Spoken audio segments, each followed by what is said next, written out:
Let's head back to the voicemail of Truth and Reason.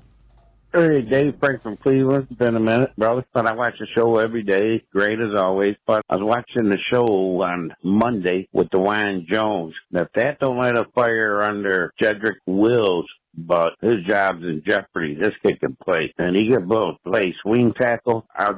We might see the best out of Jedrick Wills this year with that guy on deck. All right, great show as always, Dave. Love you, brother, and be safe. As always, appreciate all of the voicemails. Let's welcome in Fred Greetham, senior analyst for the Orange and Brown Report. Fred, what do you think about that? We've heard Bill Callahan complimentary of the effort of Jedrick Wills earlier this week. Jones played well, but again, I don't want to get too crazy with a rookie in the Hall of Fame game. Well, yeah, I mean, thanks for having me on, Dave. To me, the encouraging portion of this is that you've created competition, not ready to hand over a job to DeWine Jones, but if he pushes, Jedrick Wills, the Browns will have some options. Bill Callahan also praised James Hudson. He's in his third year, and it's not necessarily Jedrick Wills. There's Jack Conklin, who's been a Pro Bowler, but he signed an extension. But they have to find guys to replace. They have one of the most expensive offensive lines in the NFL.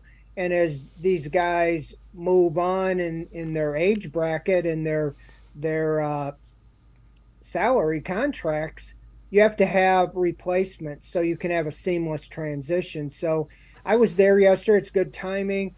Bill Callahan talked about Jedrick Wills. I have a story on the front page right now of the OBR.com. And he was very complimentary of how Jones is progressing.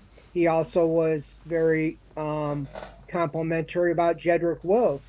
But what he did say about Jedrick Wills, and I wrote in the story, is they want him to take the next step, and that is to get physical, finish plays. And you can read everything he said there. And so Wills has kind of a 2-year window. Normally, they get their extension after the 4th year, which is this year, but they've already picked up his 5th-year option for $14.175 million, which is pretty expensive, but that's, a little less than the going rate for a left tackle. And then they have to make a decision. Is he the long-term answer? Do they give him a second contract after 2024, or do they let him walk? And it could give them great comfort if DeWine Jones shows this year and next year he can be that guy. He was a right tackle at Ohio State, and he really fell down to the 4th round of the Browns because there was talk that he wasn't that into football. He was more into basketball. Now, he said that was just something that he said as a kid. He always dreamed about playing the NBA. He said he still wants to play. Football's what he does now. So we'll see.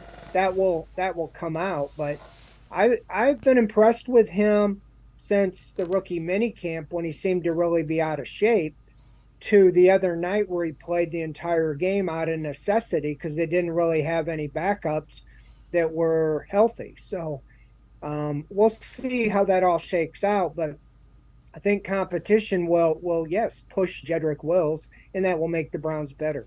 Yeah, and the one thing Jones has, 6'8", 340, 360, whatever it is, you can't teach that. That's those are genetics, and they work on the side of DeWine Jones.